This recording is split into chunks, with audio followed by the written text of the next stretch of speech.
Welcome to our presentation on augmented reality for education. In this segment, I will give you a basic introduction on augmented reality and its history and development over the last 50 or 60 years. You may have seen augmented reality in your everyday life, the first downline on your television version of a football game, or the driver's information chasing a NASCAR racer around the track. Augmented reality refers to computer displays that add virtual information to a user's sensory perceptions. For something to be considered augmented reality, it must hit on these three areas: combining the real and the virtual, interactivity in real time, and registered in three dimensions. Despite this new age look, augmented reality has been around since the 1950s under many different headings. But it wasn't until Ivan Sutherland invented the head-mounted display to view 3D graphics in 1966 that people could actually see a reality that involved human-computer interaction. In the 1970s, this technology became known as artificial reality. Research and development around this new view on the real world continued for the next 2 decades, primarily in the military and at NASA. Developers were building applications for training pilots and astronauts. Though many artificial reality innovations were piloted, most did not get off the ground until Zimmerman and Lanier introduced the Data Glove, a more user-friendly way to interact with the artificial environment. Jaron Lanier also coined the term virtual reality in 1989. He was the first to bring this technology to the public, selling goggles and gloves as entry points to the virtual world. These user-friendly applications drew both attention and research funding to the field. Essentially, virtual reality produces a digital environment in which visual perception, sound, and even touch are highly similar to the actual environment.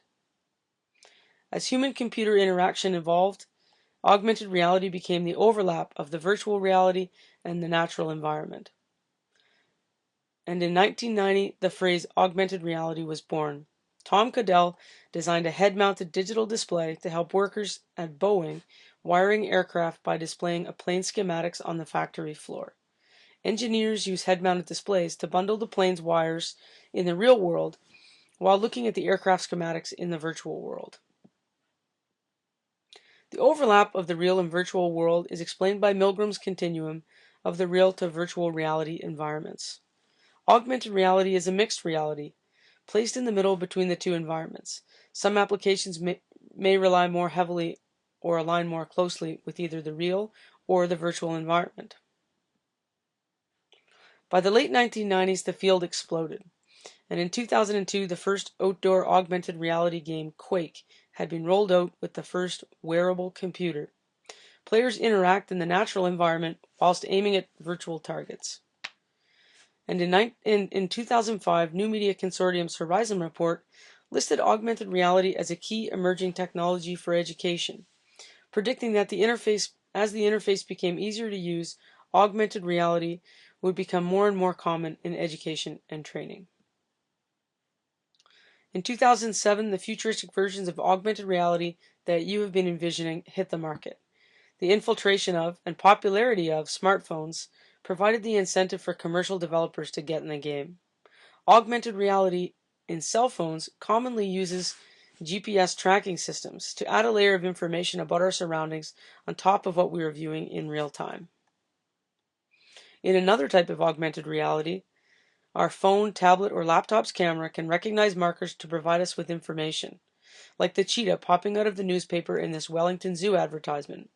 New Zealand's HitLab was the first to use AR markers to bring advertisements to life. As we look toward the future, augmented reality technology will get smaller and smaller, more mobile, more personal, and even more social. The implications for having rich content from the virtual world in your hand or in your line of vision just when you need it are far-reaching. AR applications apply to medicine, to training, architecture, design, and even fashion. Imagine trying on your clothes without the hassle of change rooms. They predict the future will be able to use augmented reality to have just about everything you need right at your fingertips, or even closer. In the not-so-distant future, our reality could be augmented right on our own eyes via contact lenses.